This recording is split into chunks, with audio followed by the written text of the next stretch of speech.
In this video tutorial, I'll be showing you how to find the area of a composite figure. Here we have a picture of a composite figure.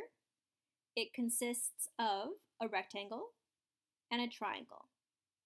So in order to find the area of the composite figure, we will have to find the area of the rectangle and add it to the area of the triangle.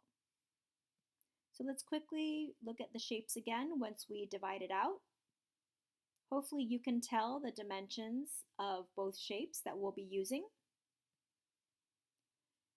Now, the area of a rectangle is length times width, and the area of a triangle is base times height divided by 2.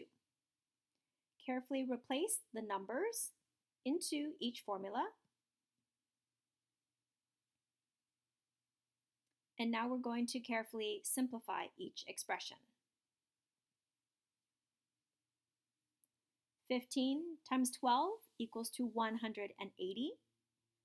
15 times 4 divided by 2 will get you 30.